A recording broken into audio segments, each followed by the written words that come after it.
Greetings, Starfighters. You know what time it is. You've seen the title. At least I hope you've seen the title. Not sure how you're watching this otherwise. But it is time for that movie. The one that I bought this set for in the first place. Say it with me, everyone. Zombie Sharks. No! None of that! Shame on you!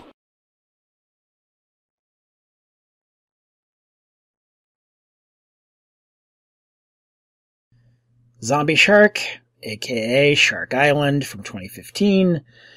Plot summary courtesy of Letterboxd. A perfect getaway weekend turns into a nightmare for four friends who find themselves fighting for their lives against an experimental shark. In order to survive, they must fight sharks, zombies, and shark zombies. The alternate title explains a couple of the posters you're going to see on screen during this episode, and also the title screen you just saw. Probably. Shark Island also happens to be the name of a completely different movie. I'm sure that wasn't confusing for anyone trying to look this one up on Google. Say, looking for screen caps to use during their YouTube show? Cough. Oh, and there was also a movie called Zombie Sharks, plural. And apparently there was a zombie shark in the fifth Pirates of the Caribbean movie. And I didn't see it. But that's what Google Images kept telling me. Also, why the fuck did they make a fifth Pirates of the Caribbean movie? Just, like, what, 4 wasn't bad enough? Anyway. Oh, and there was also a lot of images of a fight scene involving a zombie fighting a shark in Lucio Fulci's iconic horror movie, Zombie 2. If you go to look that up, it's zombie spelled without the E. We have an opening that's similar to a couple, possibly several, I don't really remember, of the other movies on this set. Flying camera shot over some trees and some water, while some fairly generic instrumental music plays. We also have Jason London, who was in Mississippi River Sharks, as himself, in case you forgot, which, fair. After the credits, we get a woman on a paddleboard who hears gunfire in the distance. She turns to yell back at her companions on the beach if they heard that, but they've headed off somewhere else. When she turns back, she sees the fin of a shark coming for her that gets swept out of frame by another shark coming in from fast off screen. That is not how I wrote that sentence in the script, but screw it. I am already spending more time talking about this movie than I want to. Yeah, I'm just gonna go ahead and spoil it here, folks. This movie sucks. Yeah, so another shark ate that first shark. Okay, didn't see that coming.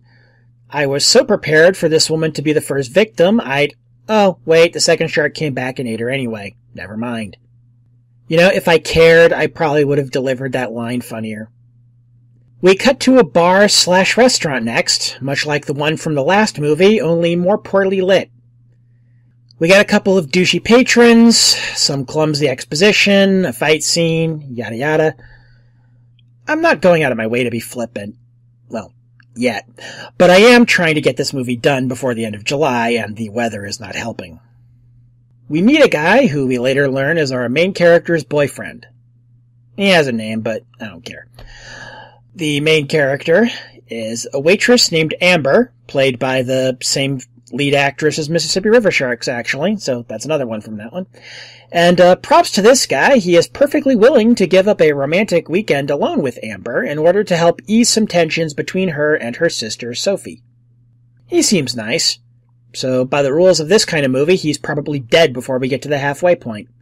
I'd say that if he's not, I'll make a note of it, but several times this season, I've said that I'd do something like that, only to totally forget about it until the episode has already been recorded and sent off to Mom for editing. At this point, we switch to an exterior shot of what I'm guessing is going to be the non-animal bad guy's lair, which we saw a little bit of earlier in the intro. What we didn't see in the intro is that the composite shot of the building looks really great, except right at the edge of where it's supposed to be coming up from the water, at which point the CGI becomes so obvious even I, who doesn't even bother looking for that kind of thing on first viewing, can spot it. Inside, we see an actress I recognize but don't remember the name of.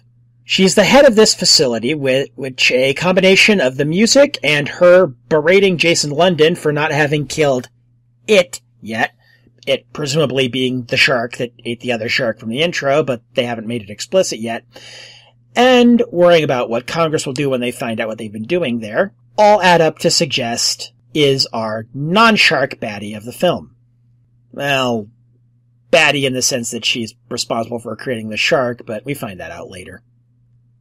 But yeah, knowing what I know about Congress, what Congress will do when they find out what they've been doing there is form a committee to investigate whether or not there's anything worth investigating.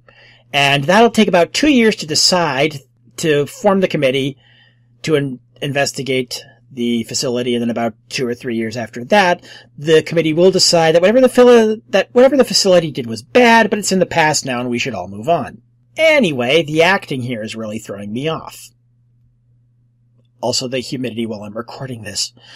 If both actors were giving the same amount to their performance, I probably wouldn't even have noticed. But while the woman, the character's name is Dr. Palmer, is actually emoting and seems to be trying, Jason London comes across as if he's still at the table read and hasn't figured out his character's motivation yet. We go back to the boyfriend and there's some family drama here that kinda bugs me, as it gives off the vibe that said boyfriend character is basically acting as a proxy for Amber's parents to nudge her life in a direction they prefer. So yeah, I'm taking back the part about him being nice. The way the scene is shot suggests I'm supposed to root for this guy, but nah. This is some manipulative bullshit on the part of him, but even more so on Amber and Sophie's parents. I honestly needed to pause the movie for a good long time at this point in order to calm down. Please tell me I'm not the only one who sees how messed up this is. So, the boyfriend, Amber, Sophie, and a work friend of Amber and Sophie's, who just has victim written all over her, arrive at the island, this vacation of theirs. Turns out they needed a fourth person to get a discount. Will be taking place on, and wouldn't you know it, it's right by the facility from earlier. And they are approaching the same beach where the woman who got eaten in the opening sequence was by. Because when you're doing presumably illegal experiments on carnivorous sea creatures, you want your base of operations to be near where people will be swimming and surfing and possibly fishing. Can't see how that can go wrong. Well, at least the shots of the island as the boat goes by it are pretty. Yeah, sorry folks, still a little bitter about the movie painting a young woman's boyfriend conspiring with her parents to manipulate her life choices as a positive thing. Oh man, I just realized at the end she's going to be grateful to them, isn't she? I would hope not, but addressing that kind of topic in a thoughtful manner seems way above this movie's pay grade. They didn't even have enough of a budget to afford Jason London's emotions. Some stuff that's supposed to be funny but isn't happens. In the middle of it, a young boy finds a partially eaten shark carcass on the beach, yada yada. And we finally get a zombie shark. Not the zombie shark, though.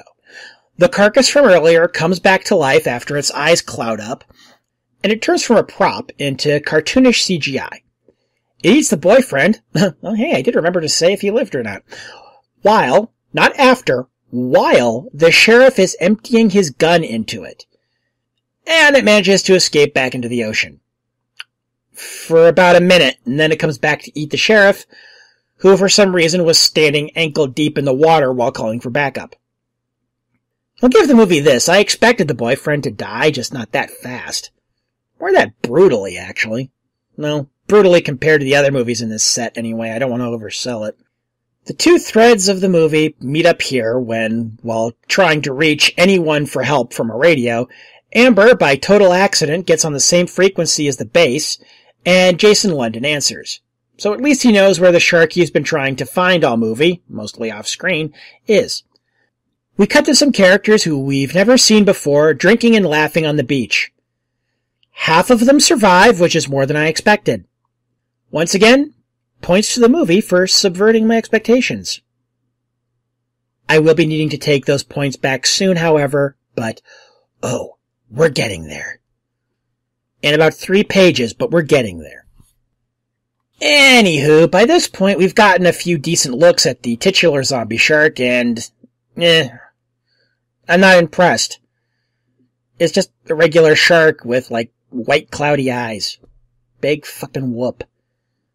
The shark it partially ate and turned into another zombie looked better, and unless I missed something, it looks like that one died again. Permanently this time. After it and the main zombie shark finished eating the sheriff. At least the Santa Jaws looked unique. Not enough to keep that movie from being boring, but still. There's another scene in this movie that reminds me of scenes in some of the other movies in this set, and something occurs to me that didn't before, but it's a weird quirk of these SyFy Channel shark movies so far. People in float tubes, at least I think that's what they're called, Google seemed to think that's what I meant, getting eaten through the tubes by the shark, pulled through the bottom. But the tubes themselves are intact. That is a level of precision that I'm pretty sure sharks that aren't undead don't have. It's not the worst thing about this or any of the other movies, but it just kind of bugs me. Anyway, Amber almost dies in this scene, but a zombie shark, not the zombie shark. Did I turn that into a running gag? I hope I didn't turn that into a running gag. That's stupid. Anyway, it gets taken out by Jason London with a shoulder-mounted rocket launcher. He's supposed to look badass in this scene, but instead he just looks like he's posing for his driver's license photo. We get a moment here that sets this movie apart from some of the others. The girl in the bikini who gets blood on her actually stops to wash it off. Good. Just leaving it on the whole movie would be extremely unsanitary. I might not have cared that much were I watching these movies before we entered the stupid version of The Stand, which is still not over yet. Get your vaccine shots if you can. But now, hell yeah, I notice shit like that. Speaking of shit, we get a real oh shit moment when we see lots of shark fins in the distance all circling each other. Now, okay, I shouldn't say a lot. It was less than 10, I think. Well, no, if you're dealing with sharks that are also zombies, 10 is a lot. And also, we learned that the main zombie shark, the one turning all the others, identifiable by a harpoon sticking out of the top of its head. Can you guess what the people who experimented on the shark named it? If you know your Jaws lore, you're groaning right now, and I am right there with you. They named it Bruce.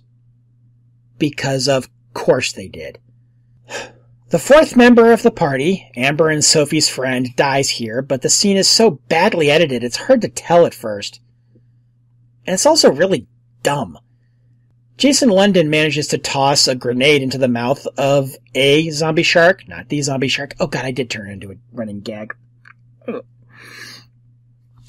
He tosses the grenade into the mouth of one of the zombie sharks that's going for a local reporter who had fallen into the water that said friend was trying to save, and the head of the shark comes off and lands on her with its mouth open, and some black goo lands on a guy who was helping her rescue the reporter, and she dies here, I guess? I mean, we never see her again, so... And the guy was like screaming, no!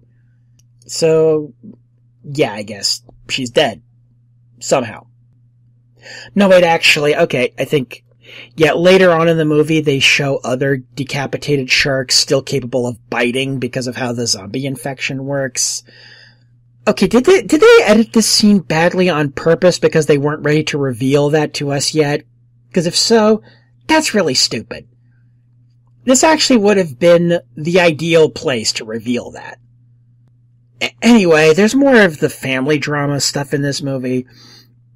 I've skipped over a lot of it, but Amber's mom here. Oh wow, okay. Fuck you, lady. She hears that the boyfriend is dead, she hears about the shark attacks, though not about the zombie part, but she has the gall to blame Amber for all of this, saying she never should have dragged you out there, the you being Sophie, the little sister. Like, we the audience didn't see you cheering this little trip on when it was Amber's boyfriend's plan. Just, oh, fuck you sideways, you gaslighting jerkass. your daughters are in danger, your oldest daughter's boyfriend is dead, and you want to badmouth her and blame her for the sharks and storms. Oh yeah, there's a storm coming. And everything else to her little sister? Fuck you. This part of the movie is the second worst part, honestly. The worst part, oh, you are going to get to that. This mom is just gross.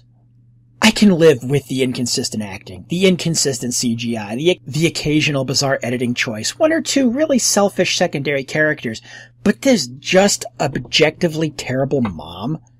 Oh, that just pisses me off. And then we learn where the mother's distrust and mistreatment of Amber comes from. This is also the sequence where Jason London finally starts acting, but that's beside the point. Amber got pregnant when she was 15 and gave the baby up for adoption. So, because of that, her mom thinks it's cool to blame her for her boyfriend being eaten by a zombie shark. Yeah, I stand by my previous fuck you. Ugh, can we get back to the zombie sharks, please? Oh, and double ugh, we learn here that Jason London's character is a private contractor. This movie wants me to root for someone who is basically a Blackwater employee. Jesus fucking Christ, do I even want to continue? No, I don't, but I kinda have to. But at least I don't have to go into detail. I can just do the broad strokes and then end this episode. And the broadest stroke of all, how the zombie shark got made? It's Deep Blue Sea. It's the same plot as Deep Blue Sea. Only the experiments were about regenerating tissue as opposed to curing Alzheimer's. Well, I guess points for managing to hide how much of a rip-off your movie is until more than halfway through, I guess. It even has a guy getting eaten during an inspirational speech. Not a main character, though, so it loses some of its impact. But it was so predictable, I was literally only off by a few seconds for when it would happen. It's like once the music started building and the guy's trying to be inspiring, because Dr. Palmer is feeling guilty for basically having caused all this. Which, I mean, okay, to be fair to her, I don't think there was any way for her to know that what she was doing would create a literal zombie.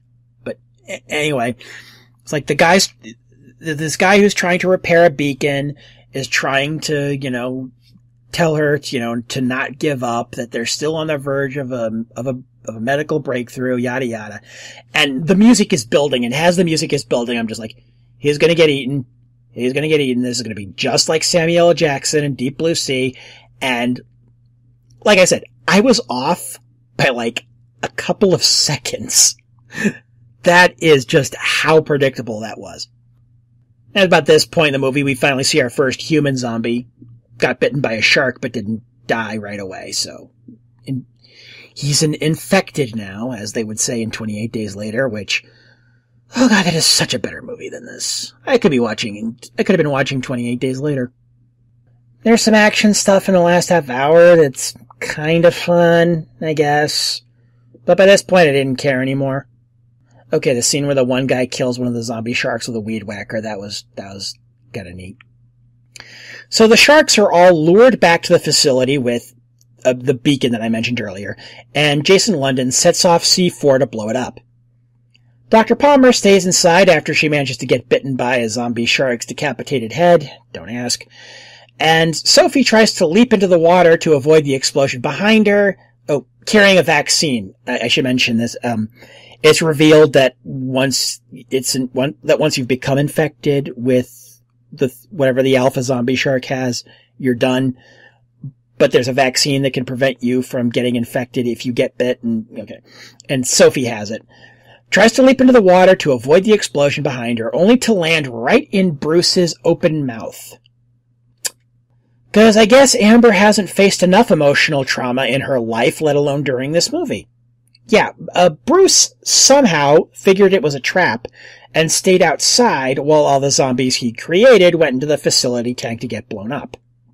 There's also a scale problem here, but I'll get to that in a second. I'm getting to a lot of things in a second. Eventually, Amber is able to put a spear through the shark's brain, finally killing it. Well, him, I guess. Of course, once the camera was focused on Bruce's stomach area, I kinda knew what was coming next, and yeah. Yeah, had the shark been considerably larger, here's that scale thing I was talking about, I could have suspended disbelief for this, but come on, movie. Well, I suppose to be fair, there were several times in the movie where the alpha zombie shark was able to swallow someone whole, although when we see its mouth next to real people in the same frame, there's just absolutely no way that could have... I'm getting off track. That thing's like not even in the top 10 worst things about this movie. Well, no, top 10. Yeah, okay, it's in the top 10. It's not in the top 5. Where was I? Oh, right. Okay, the Bruce's stomach area starts moving. You know, it's like, I could have suspended disbelief for it if the shark was bigger, but, you know, why even bother with the fake-out death if you were going to make it this stupid? Just skip that part. Amber had already lost her boyfriend and a coworker who she was friendly-ish with, and got unfairly chewed out by her mom. She had enough reasons to get catharsis by being the one to kill Bruce as it was. Oh. Sophie's a zombie now. That's why. And Amber had to kill her herself. That's pretty dark even by this genre standards. This girl is going to have so much PTSD after all of this. Like, all of the PTSD. No one else in the world is going to get PTSD for like the next month or so because Amber has it all. Yikes on trikes. And that's not set up for a second fake out. It was a vaccine, not a cure. Sophie is dead. I mean, she was dead even before Amber had to destroy her brain to save her own life. Oof, if Amber's mom was a pill before, well, at least we won't have to see that shit show because the credits start just as Amber, Jason London, and a bartender named Lester, he'd been kind of important during the movie, just not enough for me to spend a lot of time on him, walk away. The end. Ugh.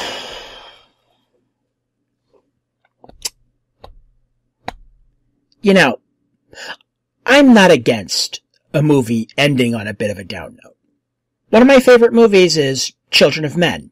And while there is a sliver of hope at the end of that, it's only a sliver. This shit's just bleak. Dark, I can handle. Sometimes even enjoy. Hello, Empire Strikes Back, one of the greatest movies ever made. But bleak? Nah. And bleak in a made-for-TV killer shark movie? Double nah. Zack Snyder would look at this and go, geez, movie, let Amber have something good happen to her, what the hell? This is like if Lars von Trier did a remake of Jaws 4. This is like an Ari Aster movie if Aster had a sitcom episode's budget and didn't actually care that much about finishing it. If the whole movie had been set up like a tragedy, I could have lived with this, but it is just so bleak, and the way it's filmed too. Like the camera lingering on Sophie's body after she's been stabbed through the head with a diving knife or whatever, and Amber crying, and actually kudos to the actress. This is probably her best scene in the whole movie. It's just a shame it's just for such a sequence that is terrible. There are so many ways, and there's like a running theme through the movie about Amber being overprotective of Sophie, and Sophie trying to convince Amber that she could take care of herself. And in the couple of days between when I've watched the movie and when I'm recording this audio, I've thought of like a good 5 or 6 different ways that the movie could have ended following that, like, you know, that theme, that running theme. And a couple of them were even sad, but they still worked. This was just mean. This was just straight up mean. Misty Tally, the director of this film, Misty Tally, if you're hearing this, if you wanted to make a tragedy that badly, why not just go and make a tragedy? Why do you have to shoehorn it in to like the last 2 or 3 minutes of a made-for-SyFy Channel killer shark movie? Jaws took the killer shark thing seriously and managed to not be bleak like this. Ugh. I mean, I know I'm getting hung up on this thing, but like I said, I have spent 2 days thinking about how just how fucking awful the ending of this movie is. And it's not like everything leading up to it was all that great to begin with. But before this ending, this movie was not going to be in the top half. It was going to be near the bottom with Santa Jaws and Ozark Sharks, or wait, did I put Ozark Sharks above or below Swamp Shark? It doesn't matter. The point is, again, I have nothing against a movie with a dark tone. I've got nothing against films that are written to be tragedies. I've got nothing against movies where the main characters die, but where I draw the line is when it starts to feel mean. And this felt mean. Ugh. Random thoughts I had while watching the movie. Let me just try and speed through this as much as possible.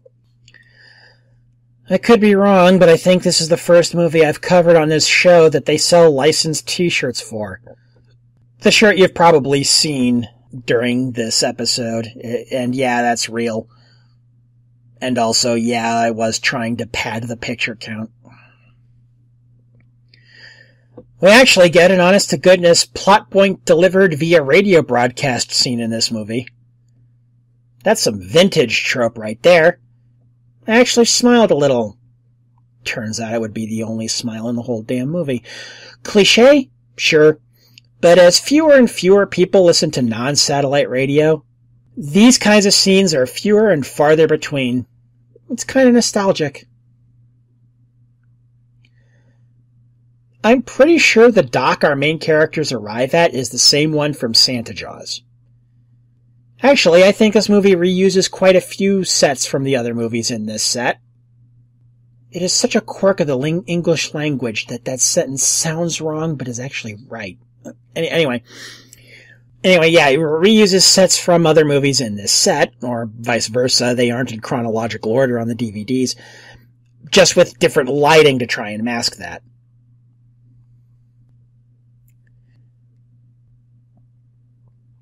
It took me longer than I care to admit to realize that Amber and her actress have the same last name, down to the spelling. Well, now it's time for something a little more upbeat. This movie's cool shark fact. Whale sharks have tiny teeth on their eyeballs.